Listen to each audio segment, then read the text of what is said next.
Welcome to rising scholars tutorial. आज मैं क्या काम करने वाला हूँ, आपको न्यू चैप्टर स्टार्ट करने वाला हूँ। साइंस पार्ट 1 का स्टैंडर्ड 10th का चैप्टर का नाम क्या है? Periodic classification of elements. जब भी मैं चैप्टर्स का स्टार्ट करता हूँ तो मैं क्या काम करता हूँ, आपको ये एक्सप्लेन कर देता हूँ कि इस चैप्टर का मीनिंग क्या होता है। ओके, पीरियोडिक का मतलब क्या होता है? टाइम। ठीक है, पीरियोडिक मतलब जैसे जैसे टाइम आते गया हम लोग ने क्या एलिमेंट्स खोज होती है, मतलब यूनिवर्स में बहुत सारे एलिमेंट्स हैं, जिसमें में से हमें क्या था, पुराने जमाने में पहले 30 एलिमेंट्स पता थे, लेकिन स्लो स्लो काउंटिंग एलिमेंट्स के नंबर्स क्या होते गए, इंक्रीज हो गए, और सारे एलिमेंट्स के इंफॉर्मेशंस एक साथ याद करना, उनके सारे मासेस, उसके एटॉमिक नंबर, सब कुछ याद करना बहुत डिफिकल्ट पड़ता था। ओके, तो हम लोग क्या काम करते हैं, कोई भी काम अगर हम लोग को डिफिकल्ट पड़ता है तो हम लोग उसे प्रॉपर वे में क्लासिफाई कर देते हैं उस चीज को, और फिर उसके बाद स्टडी करते हैं, जिसकी वजह से क्या हो जाता है, वो चीज सिंपल हो जाता है। ठीक है, तो उसी लिए उसका क्या मतलब हो जाता है, क्लासिफिकेशन। हम लोग क्लासिफाई क्यों करते हैं, क्लासिफिकेशन की जरूरत ही क्यों पड़ी है, वो इसलिए कि उससे हमारा ये काम हो जाएगा कि उसका एलिमेंट्स को रीड स्टडी करना इजी पड़ जाएगा। और किसका? एलिमेंट्स का। अब एलिमेंट्स होते क्या है, वो सभी चीजें अब है। एलिमेंट क्या होता है, वो होमोजीनियस, तो एक जैसे ही एलिमेंट के कॉम्बिनेशन रहते हैं। या तो जैसे कि अगर आप लेंगे हीलियम, अगर लेंगे तो हाइड्रोजन के बाद हीलियम आता है, फिर ये, या फिर नियॉन लीजिए, ये सारे के सारे क्या रहते हैं, सिंगल फॉर्म में। ठीक है, सिंगल एटम रहते हैं।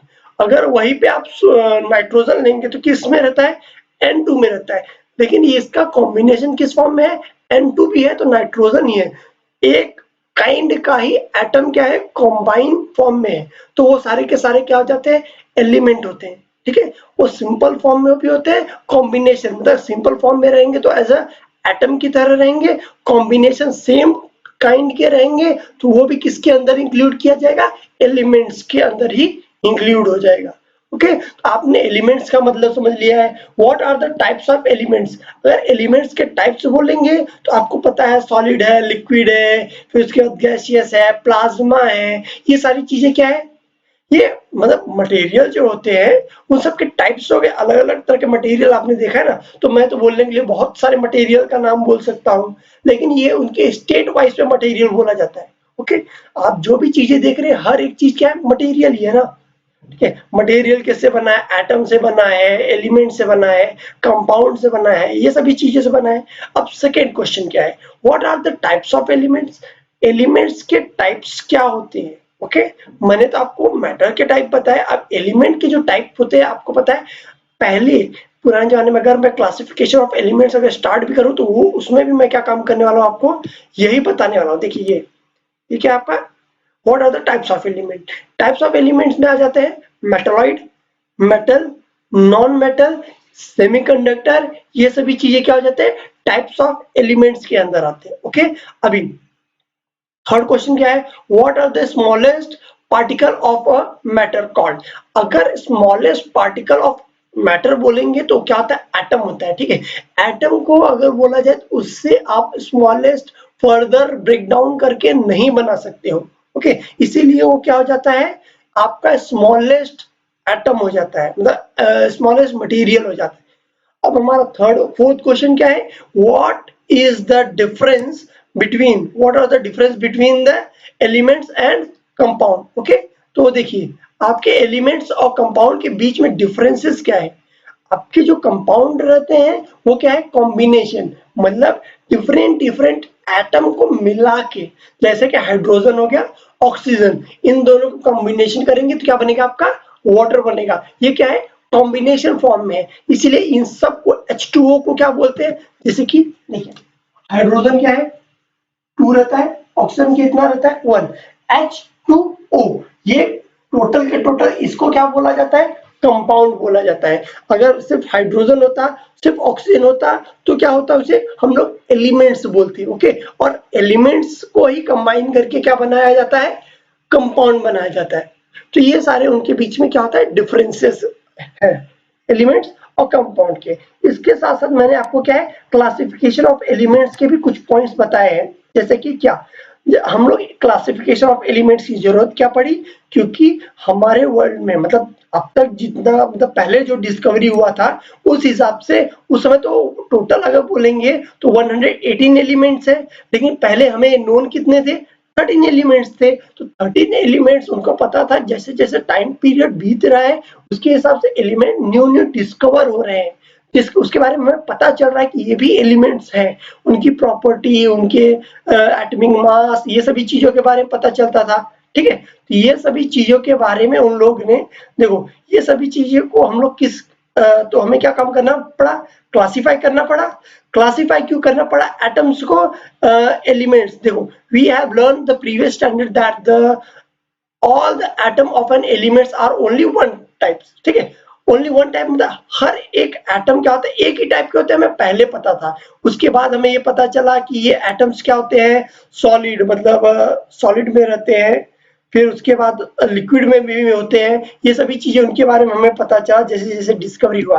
तो पहले क्या था, हमें बोला जाए तो हमें 100 टोटल क्या होता है टुडे, अब तक अगर बोला जाए टोटल हमें कितना पता है, अराउंड वर्ल्ड में 118 एलिमेंट्स है, और 118 एलिमेंट्स के सारे के नाम याद करना हमारे लिए डिफिकल्ट पड़ जाता था। ठीक है, तो इसके लिए हम लोग ने क्या काम किया, उसे क्लासिफाई किया है।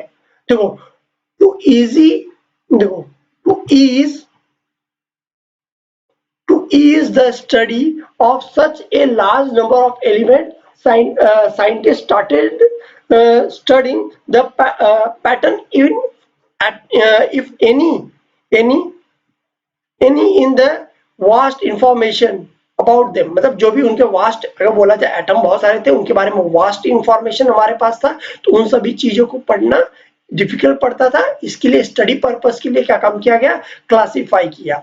तो ये सब क्यों हमें क्लासिफाई करना पड़ा, इसका रीजन है क्लासिफाई। और हमारे पास कुछ एलिमेंट्स के बारे में इंफॉर्मेशन थे, तो उनके बारे में, जैसे कि हम लोग कोई चीज करते हैं, तो जैसे कि आपको ये भी पता है, बायो अगर पढ़ेंगे मतलब पार्ट 2 पढ़ेंगे तो उसमें बायो पार्ट भी रहता है। तो हम लोग क्या काम करते हैं, एनिमल्स किसे बोलते हैं, किसे प्लांट्स बोलते हैं, उसके लिए हम लोग क्या काम करते हैं, डिस्टिंग्विश कर देते हैं ना, डिफरेंसेस क्या है उसको क्लासिफाई कर देते हैं, ये प्लांट्स में आता है, ये एनिमल्स में आता है। तो हमें इजी पड़ जाता है, अगर कोई एनिमल्स के बारे में पढ़ना चाहेगा तो उसका इन्फॉर्मेशन अलग रहेगा, प्लांट्स के बारे में जो पढ़ना रहेगा उसकी जगह उसका इन्फॉर्मेशन अलग जगह पे रहेगा। तो इसके लिए ओके, अब हमारा क्या है, नेक्स्ट टॉपिक स्टार्ट करते हैं, वो क्या है, डोवर्नियर ट्राइड्स। ओके, तो देखिए ये हमारा क्या है, डोवर्नियर स्ट्राइड्स के बारे में मैंने बोला कि आपको पढ़ा बताएंगे।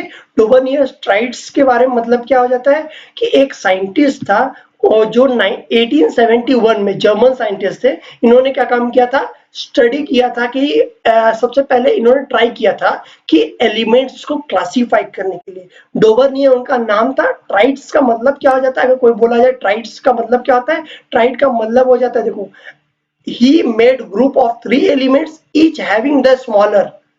ओके, मैं क्या काम करता हूँ आपको सिलेक्ट करके दिखा देता हूँ। he made a group of 3 elements each having the similar chemical property are called them trides। मतलब उन्होंने क्या काम किया कि सिमिलर, जिसका एटमिक का बिहेवियर, उनका केमिकल प्रॉपर्टी, उनकी खासियत जो थी एक जैसी थी, वैसे 3 एलिमेंट को उन्होंने क्या काम किया, 3 एलिमेंट्स को सिलेक्ट किया, उन्हें क्या काम किया, एक साथ लिया।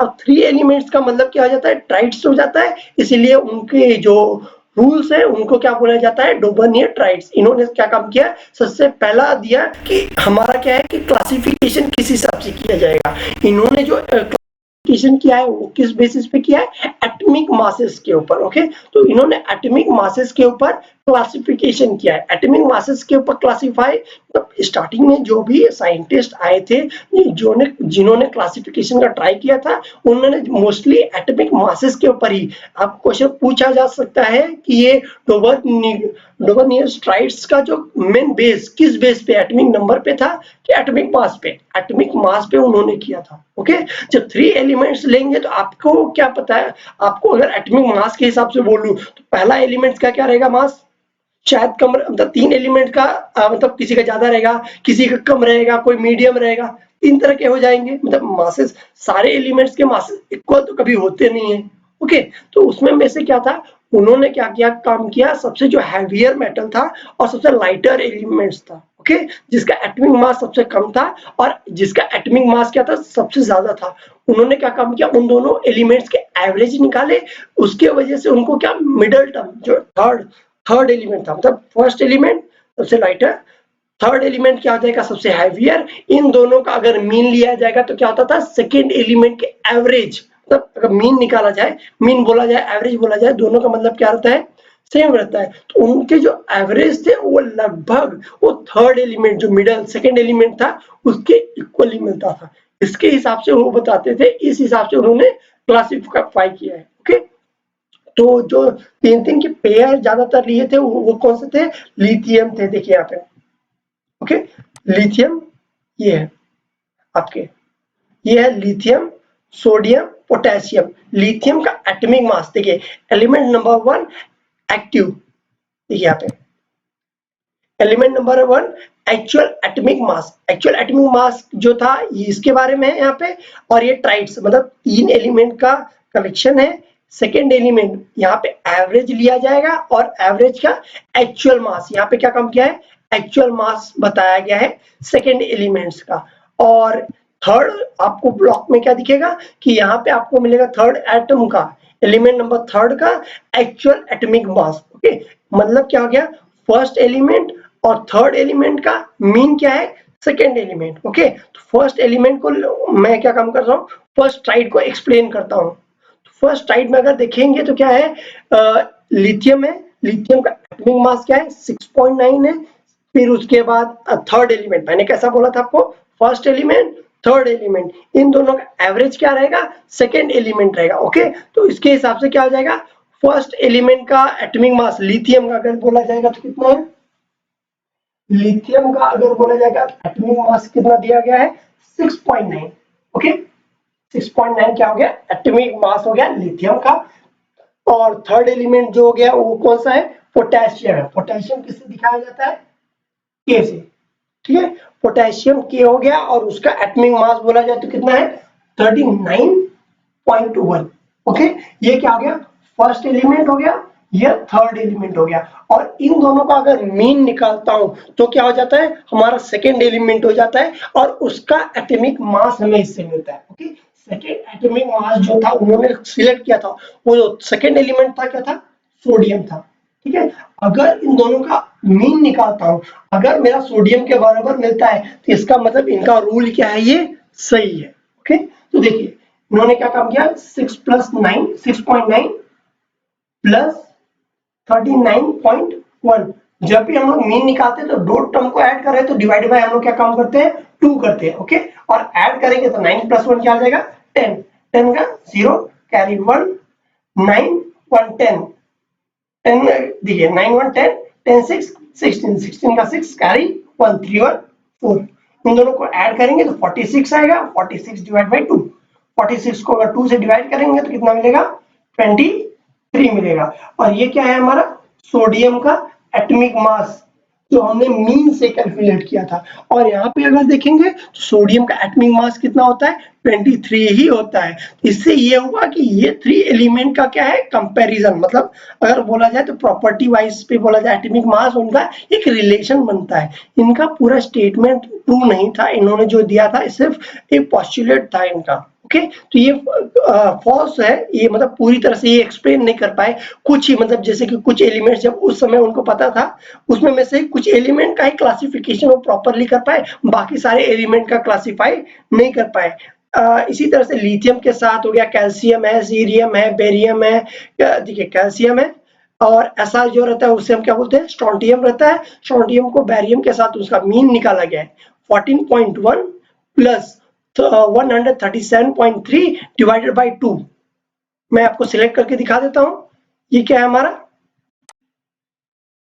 सेकेंड है, सेकेंड ट्राइड से कैल्शियम, स्ट्रोंटियम और बेरियम का, इन तीनों का अगर आप कैल्शियम और बेरियम का क्या काम करेंगे, मीन निकालेंगे तो आपको स्ट्रोंटियम जानते हो जिसका एटॉमिक मास कितना होता है 87.6 है, लेकिन उसका एवरेज क्या हो रहा है 88.7। मतलब क्या है, अप्रोक्सीमेट, ज्यादा नहीं, ज्यादा से ज्यादा 1-2 का ही डिफरेंस आ रहा है, ज्यादा डिफरेंस नहीं आता है। ओके, तो जिसकी वजह से उन्होंने बोला कि हमारा जो एवरेज मास जो रहेगा उसके मतलब सेकेंड एलिमेंट के लगभग इक्वल ही रहेगा। ये उनका क्या हो गया। इसी तरह से और भी सारे एलिमेंट्स के बारे में उन्होंने बताया है। ओके, अभी हम लोग क्या काम करने वाले हैं, नेक्स्ट साइंटिस्ट के पास जाते हैं, न्यूलैंड ऑक्टेव के पास। ओके, देखिए ये क्या है, अभी हम लोग न्यूलैंड ऑक्टेव के बारे में पढ़ने वाले हैं।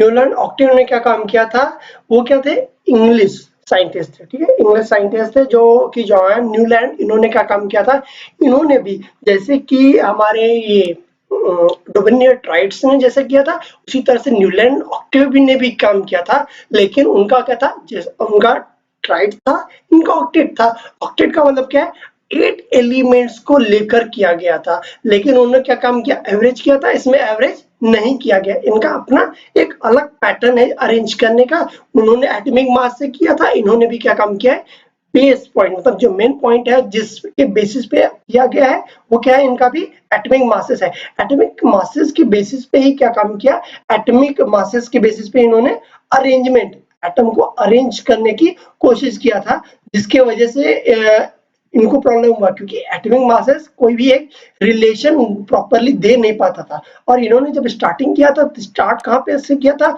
हाइड्रोजन, क्योंकि आपको पता है कि हाइड्रोजन का एटॉमिक मास सबसे कम होता है। और इन्होंने अरेंजमेंट ऐसा करते करते कहाँ तक पहुंच गए थे, थोरियम तक। जहां तक उनके पास एलिमेंट पता था वहां तक उन्होंने थोरियम तक स्टार्ट कर तक पहुंच गए थे, वहां तक के एटम्स को अरेंज किए थे।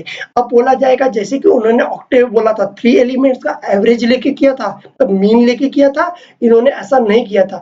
इन्होंने म्यूजिकल, आपको म्यूजिकल नोट्स के बारे में इंफॉर्मेशन पता ही होगा। जैसे म्यूजिकल इंस्ट्रूमेंट में अगर बोला जाए तो कितने नोट्स होते हैं, 7 नोट्स होते हैं। और 8th वाला नोट्स जो रहता है क्या रहता है, बिल्कुल पहले वाले नोट्स की तरह। अगर जैसे डू यू नो में अगर आप पढ़ेंगे चैप्टर में, तो क्या है कि इंडियन म्यूजिकल में सारे गामा ये सब क्या है, म ये क्या है कि म्यूजिकल नोट्स है।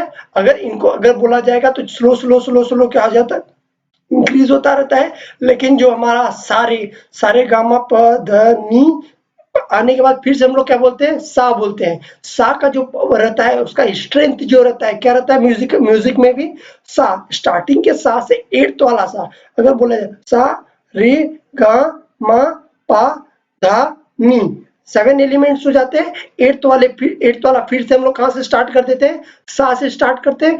8th वाला क्या रहता है, पहले वाले से डबल एनर्जी का रहता है। इसीलिए उन्होंने क्या काम किया, उन्होंने सारे एलिमेंट्स का जो एक जैसा एलिमेंट था, मतलब उनका बिहेवियर, उनकी प्रॉपर्टी रहता है, इंक्रीजिंग ऑर्डर में इन्होंने एटॉमिक मास को अरेंज किया। सेम प्रॉपर्टी वाला, सेम बिहेवियर दिखाने वाला एक के नीचे एक को क्या काम किया, अरेंज किया। तो उन्होंने देखा कि जैसे म्यूजिक में क्या होता है, 7 के बाद रिपीट होता है 8th वाला पहले की तरह, इसीलिए टोटल 8 हो गए। उसी तरह से उन्होंने क्या काम किया, एटॉमिक मास में भी उन्होंने यही नोटिस किया कि 7th के बाद एटॉमिक मास क्या होता था, उसका डबल हो जाता था, मतलब इंक्रीज हो जाता था उनका स्ट्रेंथ। इसके बेसिस पे उन्होंने क्या काम किया, अरेंजमेंट किया था। जैसे कि फॉर एग्जांपल सोडियम, सोडियम क्या है आपका, सोडियम देखिए, उन्होंने sodium is the 8th element from the lithium and both having the similar property. मतलब सोडियम और लिथियम ये क्या है, फर्स्ट और 8th पोजीशन पे आते थे, और इनका बिहेवियर का था क्या था, लगभग सेम था। इसकी वजह से उसका सिमिलर प्रॉपर्टी था, इसकी वजह से उन्होंने क्या काम किया, एक के नीचे एक का अरेंजमेंट किया। और ये सब किसके बेसिस पे किया, एलिमेंट का, उनके एटॉमिक मासेस के बेसिस पे किया और म्यूजिकल के टोन के हिसाब से। और इसी तरह से जैसे डो रे मी फा ये सभी चीजें क्या है, ये अदर, जैसे कि बोला जाए म्यूजिकल नोट्स हैं, लेकिन ये क्या है, इंडियन नहीं है। ओके, इंग्लैंड में जैसे कि बोलते हैं वेस्टर्न म्यूजिक, वेस्टर्न म्यूजिक आपको पता होगा। तो वेस्टर्न म्यूजिक में सारे गामा हमारा इंडियन नहीं यूज किया जाता था। वहां पे क्या यूज किया जाता था, डो रे मी फा सोल ला ती, ये सभी चीजें क्या काम किया जाता था, यूज किया जाता था। और इसके बेसिस पे उन्होंने अरेंजमेंट करना स्टार्ट कर दिया था सारे एलिमेंट्स का। यहाँ पे देखिए आपको क्या है, सारे एलिमेंट्स के अरेंजमेंट दिखाया गया है। हाइड्रोजन, ये हाइड्रोजन है, हीलियम है, लिथियम है, बेरिलियम, बोरॉन, कार्बन, एक ये देखिए हाइड्रोजन हीलियम क्या है, बेरियम है, बोरॉन है, कार्बन है, नाइट्रोजन है, ऑक्सीजन है, फ्लोरीन है, सोडियम है, मैग्नीशियम है, एल्युमिनियम है, सिलिकॉन है, फास्फोरस है। इसके बेसिस प्रॉपर्टी के बेसिस पे अरेंजमेंट करते गए, ठीक है। लेकिन इन्होंने जब अरेंजमेंट करते गए तो इनका क्या होते गया, इसमें बहुत सारे एरर भी क्रिएट किए गए, क्योंकि ये प्रॉपर तो इन्होंने प्रॉपरली अरेंजमेंट तो किया नहीं था, जिसके वजह से मतलब अरेंजमेंट इनके हिसाब से तो ये करेक्ट था, लेकिन इसके अंदर कुछ कुछ प्रॉब्लम्स भी क्रिएट हो गई थी। जैसे कि इनके अंदर जैसे कि this law found to be applicable only up to calcium, मतलब ये जो लॉ था कैल्शियम तक ही तक ये एप्लीकेबल था। उसके बाद क्या हो गया, इनका जो रूल था, इनका जो एप्लीकेशन जिसके बेसिस पे इन्होंने अरेंजमेंट किया था, जिस पॉइंट पे वो क्या हो गया, उसके बाद कैल्शियम के बाद फेल होते गया। तो उन्होंने क्या काम किया, इसके बारे में ये उसका क्या हो गया, एक लिमिटेशन हो गया। उन्होंने 7:, टेबल का क्या था 7:8 में किया था। 7:8 का क्या होता है 56 होता है। तो उन्होंने क्या होता है टोटल 56 एलिमेंट तक ही किए थे। मतलब अगर न्यू एलिमेंट्स डिस्कवर उस समय होता तो उन्होंने एक्स्ट्रा ब्लैंक स्पेस नहीं छोड़ा था, जिसकी वजह से न्यू एलिमेंट जो खोज हो जाएगा, उनका अरेंजमेंट, उनका पोजीशन क्या रहेगा वो बताना डिफिकल्ट पड़ता था। देखो ये सभी चीजें क्या हो गया, फॉर एग्जाम्पल कोबाल्ट, निकल, सीरियम, एल, ये सभी चीजें क्या था, बहुत सारे और भी ऐसे एलिमेंट्स थे जो कि ऑक्टेन में उनको क्या हो गया, स्पेसिंग नहीं मिल पाया था, उनका प्लेस कहाँ पे है नहीं मिल पाया। और कुछ कुछ एलिमेंट का उनको क्या काम करना पड़ा, कोबाल्ट और निकल का उनका एटॉमिक मास के बेसिस पे उनको आगे पीछे कर दिया, जिसका कम था उसको आगे कर दिया, और जिसका क्योंकि सेम प्रॉपर्टी के बेसिस पे वो लोग कर रहे थे, एटॉमिक मास था लेकिन उनका क्या था सेम बिहेवियर वाला उसके नीचे आएगा, तो क्या हो गया शिफ्ट हो गया, जिसकी वजह से ये इनका क्या हो गया फॉल्ट क्रिएट हो गया। ये हमारे किसके बारे में, न्यूलैंड के बारे में। ओके, इसके बाद मैं क्या काम करने वाला हूँ, आपको इसके नेक्स्ट वीडियो अगर मैं आपको अपलोड करके इसके फर्दर टॉपिक जैसे मेंडल पीरियोडिक टेबल ये सब के बारे में मैं आपको बता दूंगा। प्लीज इस वीडियो को लाइक करें, शेयर करें और सब्सक्राइब करें। और जो चीज आपको टॉपिक इसमें समझ में नहीं आया हो तो आप प्लीज कमेंट सेक्शन में मुझे बता सकते हैं। Thank you.